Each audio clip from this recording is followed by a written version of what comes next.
भाई थे। इसलिए आप तमाम लोगों को धन्यवाद देता हूँ। पिछले 11 तारीख की बैठक की दुख मुझे भी है। फोन आया, आप पटना आए। मैं आपके कार्यक्रम को स्थगित करके पटना चला गया। उसके बाद भी आप लोगों पर थोड़ा भी दुख नहीं हुआ। मुझे इस बात की खुशी है, मुझे इस बात का गर्व है। कोई कार्यक्रम अगर कैंसिल होता है तो वहाँ के कार्यकर्ताओं को, साथियों को बहुत पीड़ा होती है, पर वो पीड़ा का शिकन आपके नहीं है। जोश और ताकत के साथ आज उपस्थित है सामने में। इसके पुनः आप लोगों को धन्यवाद देता हूँ, आभार व्यक्त करता हूँ। यह गांव तो मेरा गांव है। मैं आप तमाम लोगों का भाई हूँ। लगातार 7 बजे से आज बैठक प्रारंभ क्या होता है तो कमाल से प्रतिदिन 15 से 20 बैठक होती है और उस बीच में मात्र आधे घंटे का गैप देता हूँ दूसरी जगह जाने के लिए। क्योंकि लोग कहते हैं कि मैं पत्थर का पानी बना दूंगा। मैं कहता हूँ मैं पत्थर का पानी बना रहा हूँ। बगैर तपस्या का कुछ नहीं होता है, कुछ नहीं, बगैर तपस्या का कुछ नहीं। आप अगर साथी लोग पढ़ाई भी करते होंगे ना, व्यापार करते होंगे, तो हर चीज में जुनून चाहिए, पागलपन चाहिए, तभी आप सफल होंगे। अगर पढ़ाई भी करते हैं तो उसमें भी सफलता के लिए पागलपन चाहिए, जुनून चाहिए, समर्पण चाहिए।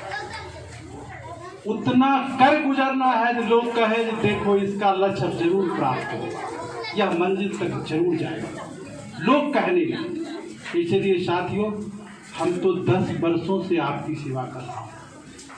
सुरेंद्र विवेक पहले सामाजिक कार्यकर्ता, तब राजनीतिक कार्यकर्ता। आप देखे होंगे कि 10 वर्षों से मैं समाज की सेवा के लिए मैं अगर यहाँ हूँ तो जहाँ से मुझे बुलाहट होती है मैं वहाँ 1 घंटे के अंदर पहुँचता हूँ, चाहे पीड़ा किसी प्रकार की। और जब मैं सोने से पहले ही घंटियाँ बजने लगती हैं, लोग कहते हैं सर फलाना व्यक्ति है, बहुत गरीब है, मर गया है, सर फलाना व्यक्ति के घर में आग लग गया है, सर फलाना व्यक्ति बीमार है, बहुत गंभीर स्थिति है, फलाना की बेटी है, शादी नहीं हो रही, कुछ सहयोग चाहिए। ये काम जब सुबह से उठता हूँ तो 2 बजे दिन तक लगातार मैं भूखे प्यासे इस काम को करते रहता हूँ, सामाजिक कार्यकर्ता होने के नाते।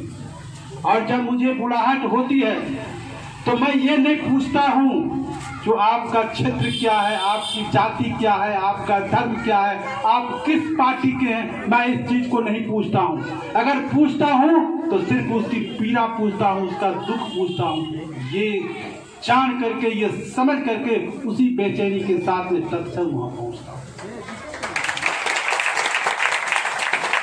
ये सिलसिला 1 दिन का नहीं है, ये सिलसिला प्रतिदिन का है, प्रतिदिन का। और मैं कहीं जाता हूं तो सबसे पहले सामाजिक काम करता हूं, समाज के लिए काम करता हूं, तब मैं राजनीति चलता हूं। आज भी मैं लगातार बैठक कर रहा हूं तो ये मास्क वितरण का काम मैं लगातार जहां जाता हूं करता हूं। हो सकता है यह मास्क सब लोगों के पास नहीं पहुंचे, पर यह संकेत तो होगा कि सुरेंद्र विवेक जी मास्क बांटने के लिए आए थे। इस मास्क के बांटने से क्या फायदा होगा, इसकी चर्चा तो कम से कम होगी। आज कोरोना वायरस का कहर पूरे विश्व में है। आप लोग पढ़े लिखे हैं, मोबाइल टीवी पर देखते हुए अमेरिका जैसा देश ध्वस्त हो रहा है इस बीमारी से। तो क्या मेरा देश इससे बचेगा? क्या मेरा राज्य इससे बचेगा? क्या मेरा प्रखंड इससे बचेगा? क्या मेरा ये मनसेरपुर गांव इससे बचेगा? विशेषज्ञ कहते हैं गांव में भी धीरे धीरे प्रवेश और इसका दुखद पहलू है जो इसकी दवा नहीं है, इसका टीका का आविष्कार अभी तक नहीं हुआ है। दर्जनों डॉक्टर मर रहे हैं, दर्जनों नेता मर रहे हैं, समाज के बहुतों लोग मर रहे हैं जिनको पता भी नहीं है कि मैं कोरोना के कारण मर गया। यह दुखद पहलू है। तो मैं एक सामाजिक कार्यकर्ता होने के नाते पहले ये चर्चा करता हूँ भाई सचेत हो जाओ, चूंकि कोरोना वायरस से लड़ना है तो ये 4 चीज को अपने जीवन में उतारना होगा। 2 गज की दूरी बहुत जरूरी, आपस में बैठे तो कम से कम दूरी बना करके बैठे, खड़े हो तो आपस में दूरी बना करके बैठे। मास्क पहनिए, काम पर चलिए, बगैर मास्क का आप बाजार नहीं जाए, याद रखिए। यत्र तत्र घूमने के लिए बगैर मास्क का नहीं निकले। तीसरा, हाथ धो करके भोजन करें। और चौथा, जब आप बाजार और खेत खलिहान जाएं तो अपने घर में प्रवेश करने से पहले हाथ और पैर धो करके प्रवेश करें। इससे डरना नहीं है, इससे लड़ना है। कोरोना वायरस से हम तमाम लोगों को डरना नहीं, लड़ना है। लड़ना किससे है? ये 4 चीज जो सरकार की तरफ से भी मोबाइल में, टीवी, रेडियो पर प्रचार प्रसार किए जा रहे हैं, ये 4 चीजों से लड़ना है हमको, डरना नहीं है।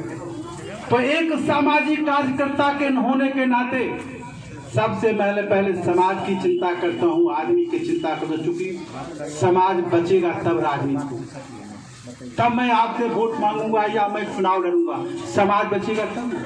इसीलिए सबसे पहले मैं जहां जाता हूं तो सामाजिक कार्यों की चर्चा करता हूं, सामाजिक जो उत्तरदायित्व है उसकी मैं चर्चा करता हूं, और सच कहता हूं, दिल की बात करता हूं। इस महादेव की अगर कुछ मांगने की कभी इच्छा होती है तो इस महादेव को कहता हूं, महादेव मुझे उतनी ताकत आप बना के रखना जो मैं सामाजिक दायित्व को जो निभा रहा हूं, जो मैंने सामाजिक दायित्व को लिया हूं। लगभग 4 दर्जन बच्चों को पढ़ा रहा हूं, अनाथ बच्चों को। क्षेत्रों में जहां कोई गरीब गुरबा है, मरते हैं, वहां जाकर के जो सहायता करता हूं, शादी ब्याह में जो सहायता करता हूं। भगवान भोलेनाथ महादेव इतनी ताकत दे करके रखना, इस काम को मैं मरते दम तक करता हूं।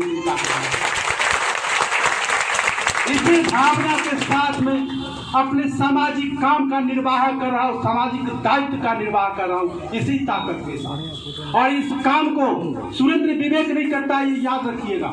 सुरेंद्र विवेक की ताकत को बरियारपुर वाली ताकत रहती तो सुरेंद्र विवेक एक इंजीनियर था, कहीं नौकरी करते रहता, कहीं रोजी रोटी का सवाल रहता, अपने परिवार को पालता, उससे अधिक सुरेंद्र विवेक बाहर नहीं निकलता।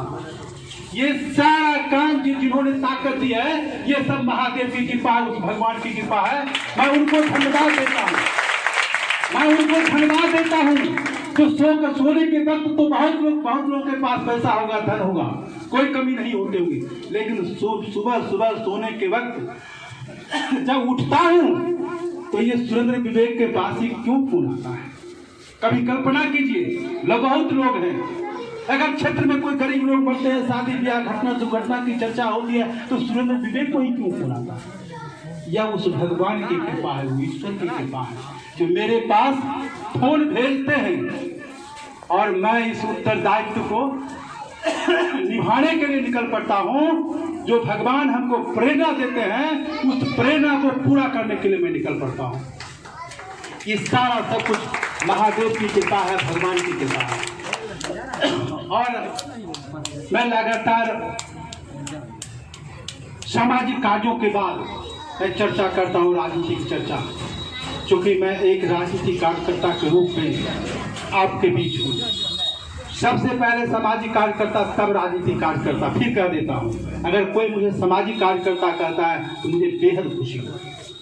और एक राजनीतिक कार्यकर्ता के बाद में मैं एक राजनीतिक कार्यकर्ता कहना चाहता हूँ, चूंकि किसी पार्टी के, किसी दल के मैं कार्यकर्ता हूँ। तो साथियों, आपने 2015 का सुरेंद्र विवेक निर्दलीय चुनाव लड़ा था, आप लोग भी जानते होंगे। आप लोगों का मत मुझे प्राप्त हुआ। अगर ये मत आप लोग का प्राप्त नहीं होता तो सुरेंद्र विवेक आज नेता नहीं होता, सामाजिक कार्यकर्ता नहीं होता। आपने अपार वोट दिया और वोट दे करके आपने कहा हम जीते भाई नहीं जीते, लेकिन आपने कहा सुरेंद्र विवेक, जो जनादेश तुमको प्राप्त हुआ है, संघर्ष करो, मैं तुम्हारे साथ हूं। ये जनादेश आपने दिया है और आपकी ताकत से ही मैंने राजनीति शुरू की है। आज मैं आपके बीच हूं। 2020 का विधानसभा चुनाव होने वाला है। मैं पुनः आपसे अपील करने के लिए आया हूं जो इस भाई इस बेटा को एक बार मौका दीजिए। आपने 35 साल एक व्यक्ति का एकाधिकार दिया है, बीच का 5 साल अब छोड़ दे 2.5 साल, तो 35 साल से एक व्यक्ति ने यहाँ का विधायक रहे। कभी घूर करके आपके पास आए? कभी आपके सुख दुख में कार्ड भी भेजे होंगे तो आए हुए? कभी गलती से भी आपके पास नहीं। तो आप राजा नहीं, आप सेवक चुनिए। यह कहने के लिए आपके बीच आया हूं। तो राजा मत चुनिए, सेवक चुनिए, जो आपकी निरंतर रात दिन सेवा करे। ऐसे व्यक्ति को चुनिए, ऐसे भाई और बेटा को चुनिए। और जब बेगूसराय में चर्चा होती है तो साहेबपुर, ये हमारे जिले में 7 विधानसभा है, सबसे पिछड़ा विधानसभा कौन है? तो लोग स्वतः कहते हैं साहेबपुर कमाल विधानसभा। जिस साहेबपुर कमाल विधानसभा ने 15 साल भाई बिहार सरकार में कैबिनेट मंत्री रहा ना, 15 साल कैबिनेट मंत्री। इस साहेबपुर कमाल विधानसभा को तो विकसित हो जाना चाहिए, यह अति पिछड़ा क्यों है? इसके जिम्मेवार हम लोग हैं, जो हमने विकास पर वोट नहीं किया, हमने जाति पाति धर्म के नाम पर वोट किया, इसीलिए हम पिछड़े हैं। आज अति पिछड़ा अगर साहेबपुर कहलाता है, इसका एकमात्र कारण है। इसलिए हम तमाम लोगों से अपील करने के लिए आए हैं, जो आपने 35 साल वोट दिया एक व्यक्ति को, एक बार आप इस भाई को, इस बेटा को आप अपना आशीर्वाद दीजिए, अपनी ताकत दीजिए। ये अपील करने के लिए। जब ये ताकत या आशीर्वाद आपका प्राप्त होगा तो हमारे साहेबपुर कमाल विधानसभा पर जो अति पिछड़ा का कलंक है, उस कलंक को मिटाने का काम करेंगे। ये आप लोगों से आज बलिया अनुमंडल को जिला बनाने की मांग लड़ाई लड़ रहे सब लोग, साथी लोग जानते होंगे, मोबाइल पर देखते होंगे। जिस समय 10 साल पहले 2011 में हमने इस अभियान को उठाया था, बलिया अनुमंडल को जिला बनाने की मांग उठाया था, सारे यंग साथी थे, उसमें लोग हंसते थे, हम पर कहते थे बलिया जिला बन। तो मैं उनको कहता था, जो जब शेखपुरा एक अनुमंडल का जिला हो सकता है, जब शिवहर एक अनुमंडल का जिला हो सकता है, तो हमारा बलिया 3 प्रखंड और 1 अनुमंडल है, बलिया हमारा बलिया जिला क्यों नहीं हो सकता? होगा। सिर्फ जरूरत है राजनीतिक ताकत देने की। शेखपुरा अगर जिला बना तो वो श्रेय राजू सिंह का जाता है। राजनीतिक रूप से ताकत थी, उनके पास इच्छा शक्ति थी, उनके पास इच्छा शक्ति थी, जो अपने क्षेत्र का हम विकास कैसे करें, एक कल्पना था, एक विजन था राजू सिंह को, रघुनाथ झा का, जिन्होंने शिवहर को जिला बनाया। उसी तरह हमने भी एक इंजीनियर, हमें मकान जब पूरा बनता है तो जिनका गृह रहता है वो नहीं समझते हैं किसका कीवाड़ का रंग क्या होगा, इसके ग्रिल का रंग क्या होगा, छत का रंग नहीं पता रहता है। लेकिन जब हम नक्शा बनाते हैं और नक्शा बन के पूरा हो जाता है, हमको पता रहता है जिस दीवार का, इस ग्रिल का क्या रंग होगा। तो हमने इस साहेबपुर कमाल विधानसभा का, ये बलिया और साहेबपुर कमाल प्रखंड का विकास का एक विजन देखा, एक सपना देखा, एक नक्शा देखा है। उस नक्शे को, उस सपने को पूरा करना है आपकी ताकत से, और बगैर आपकी ताकत से यह सपना पूरा नहीं हो सकता है, इस क्षेत्र का विकास नहीं हो सकता है। इसलिए साथियों, लगातार मैं संघर्ष कर रहा हूं अपने विधानसभा, अपने बलिया को सर्वश्रेष्ठ बनाने के लिए। सर्वश्रेष्ठ तभी होगा जब 2020 की ताकत आपको हम पर मिलेगी। आप कहेंगे कि राजनीतिक ताकत से क्या ये परिवर्तन हो सकता है? आज की तारीख में राजनीतिक ताकत से ही विकास की गति तेज होती है। अगर आपका जनसेवक ईमानदार रहे तो, नहीं तो फिर आपका वोट लेंगे, पटना में बैठ जाएंगे, न उनका दर्शन आपको होगा, न आपका दर्शन उनको होगा। मन ही मन कहिएगा, दूर वोट ठकाएंगे। तो ये विश्वास दिलाने के लिए आज सुरेंद्र दुबे को आप ताकत आशीर्वाद देंगे तो कभी अपने को एहसास नहीं होगा जो हम ठगा गए, ये कभी एहसास नहीं होगा। और आपको गर्व होगा कि मैंने एक ऐसे व्यक्ति को वोट दिया है, एक ऐसे व्यक्ति को ताकत दिया है, एक ऐसे व्यक्ति को आशीर्वाद दिया है जो जन सेवक है, समाज का काम करता है। ऐसे व्यक्ति को मैंने ताकत, मुझे लगता है इसमें कोई संदेह नहीं होगा। इसीलिए मैं आत्मीयता के साथ आप लोगों से अपील करता हूँ, जो आप संसद से सड़क के बीच का एक अच्छे वकील हैं, जिस तरह वकील अपने वकील को जिताने के लिए जज के सामने बहस करता है, जितना अच्छा बहस करेगा उतनी अच्छी उसकी जीत होती है। इसीलिए आप भी लोकतंत्र के संसद से सड़क तक के वकील हैं।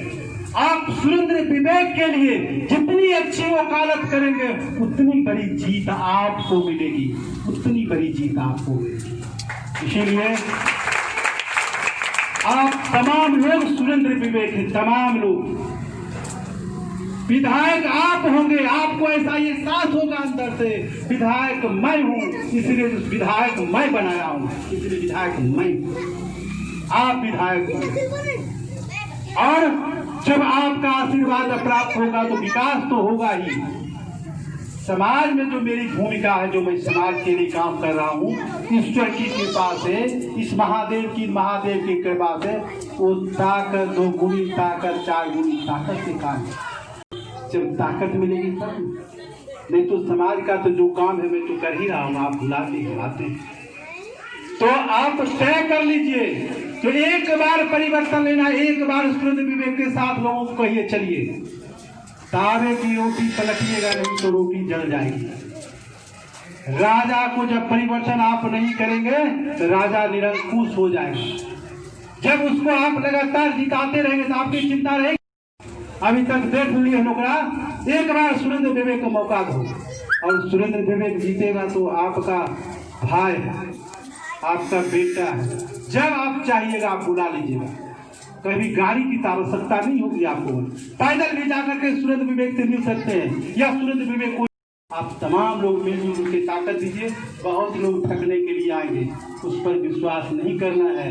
एकमात्र नारा लगाइए, अभी नहीं तो कभी नहीं, अभी नहीं तो कभी नहीं। और एक बार लोगों को कहीं एक बार परिवर्तन करो, सब लोग एक बार परिवर्तन करो, सब तो देख लो, एक बार सुरेंद्र विवेक के भी देखो। इन्हीं शब्दों के साथ साथियों, आप तमाम लोग के बीच में अपने को गौरव महसूस कर रहा हूँ, बहुत खुशी महसूस हो रही है जो आप तमाम लोग यहाँ अपने बहुमूल्य समय को देकर के उपस्थित हुए हैं। इन्हीं शब्दों के साथ पुनः हृदय से, अंतःमन से आपके प्रति आभार व्यक्त करता हूँ। बहुत बहुत